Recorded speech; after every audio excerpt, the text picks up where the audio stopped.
ఇంకో విషయం ఏంటంటే మీరు ఫౌండర్ కదా, అంటే ఇప్పుడు ఎంప్లాయీస్ మొత్తం బిజీగా ఉన్నప్పుడు ఒక్కొక్క దగ్గర మీరే వెళ్ళి అక్కడ స్టార్టింగ్ లో నేనే ఫిట్ చేసిన. అదే నేను ఒక్కరిని ఏం చేశాను, నాకు ఎవరు అసిస్టెంట్ లేకపోయేది. నేనే కెమెరాస్ స్టార్టింగ్ లో యూట్యూబ్ లో చూసి నేర్చుకున్నా. ఓకే, అంటే సీసీ కెమెరాస్ అంటే ఇట్లా కనెక్ట్ చేయాలి, ఇలా ఇన్స్టాల్ చేయాలి, ఇలా సెటప్ చేయాలి. అంటే కెమెరాస్ అప్పుడు మేము ఫస్ట్ పెట్టినప్పుడు ఇంత అడ్వాన్స్ టెక్నాలజీ లేదు, జస్ట్ విజే కెమెరాస్ ఉండే. ఇప్పుడు అంటే మెగాపిక్సెల్ చెప్పుకుంటాం మనం, 5 మెగాపిక్సెల్ 8 మెగాపిక్సెల్ అని చెప్పుకుంటాం కదా. సో అప్పుడు నార్మల్ కెమెరా పెట్టి కస్టమర్కి ఇంట్లో టీవీలో చూపిస్తే అమ్మ మా ఇంటి ముందు ఎవరు వస్తారు మొత్తం, అంటే అంత ఎగ్జైటింగ్ ఫీల్ అయ్యేది అన్నట్టు. అప్పుడు స్టార్టింగ్ కెమెరాస్ తక్కువ అన్నట్టు, ఆ టైంలో ఎగ్జైటింగ్ ఫీల్ అయ్యేది. సో నేను కూడా నేను ఒక్కరిని వెళ్ళి ఫిట్ చేయడం, అది ప్రాబ్లమ్స్ వస్తే నైట్ అంతా ఫిట్ చేసుకుంటుండడం, లేదా అన్ని కెమెరాస్ అయిపోయిన తర్వాత డిస్ప్లే రాదు, ఓకే, ఏం ప్రాబ్లమ్ తెలియకపోయేది.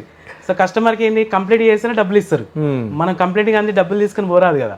సో ఎంత దూరం ఉన్నా నైట్ చేసేది. కాకపోతే మళ్ళీ మార్నింగ్ వెళ్ళి ఎక్స్ట్రా HDMI కేబుల్ ఏదో ఒకటి తీసుకెళ్ళి మళ్ళీ సెట్ చేసి వస్తున్నాయి, నాకు కూడా పని వస్తుంది అని చెప్పి అట్లా కాన్ఫిడెన్స్ వచ్చేది అన్ని.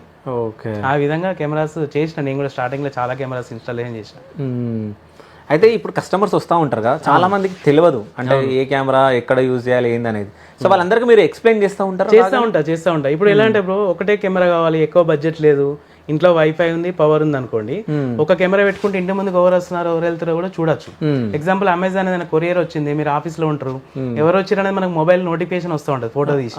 సో అతను ఎవరు అనేది మనం చూసి ఏదైనా కమ్యూనికేట్ చేయాలన్నా చేయొచ్చు, ఏదైనా ఓటీపీలు చెప్పాలన్నా కెమెరా త్రూ చెప్పొచ్చు. అట్లా ఒక కెమెరా కావాలనుకున్న చాలా బాగా పనిచేస్తాయి. ఓకే, అట్లా వైఫై ఉంటాయి, సిమ్ కెమెరాస్ ఉంటాయి, ఇంట్లో బ్రాడ్బ్యాండ్ కనెక్షన్ ఉండదు, అలాంటప్పుడు సిమ్ కెమెరా. మేజర్ చెప్పాలంటే సిటీలో హస్బెండ్ వైఫ్ ఇద్దరు జాబ్ చేస్తారు కదా, అవును. సో ఏం లాక్ చేసుకుని వెళ్ళిపోతా ఉంటారు, లాక్ కనబడతా ఉంటది, ఎక్కువ థెఫ్టింగ్స్ ఇవన్నీ జరిగేది అట్లా జరుగుతూ ఉంటాయి కదా. సో వాళ్ళకైతే కెమెరా చాలా బాగా పనిచేస్తున్నాయి. మేము చాలా మందికి పెట్టినాం, ఆఫీస్ లో కూర్చుంటారు, నోటిఫికేషన్ వస్తూ ఉంటది, ఇంటి ముందుకు ఎవరు వచ్చినా ఫోటో తీసి పంపిస్తుంది కదా, అరే మన ఇంటి ముందుకు ఎవరు వచ్చిరా అని చెప్పి రెస్పాండ్ అవుతా ఉంటారు. అట్లీస్ట్ దొంగతనాన్ని ఆపగలుగుతాం, ఇంటి పక్కలో వేయడమో 100 ఫోన్ చేసి చెప్పగలుగుతాం కదా, నా ఇంటి ముందు ఎవరు అన్నోన్ పర్సన్ వచ్చిండని. సో ఆ విధంగా కెమెరాస్ అనేది కంపల్సరీ మ్యాండేటరీ. ఓకే, సో ఇలా డిఫరెంట్ కెమెరాస్ ఉంటాయి ప్లేస్ని బట్టి.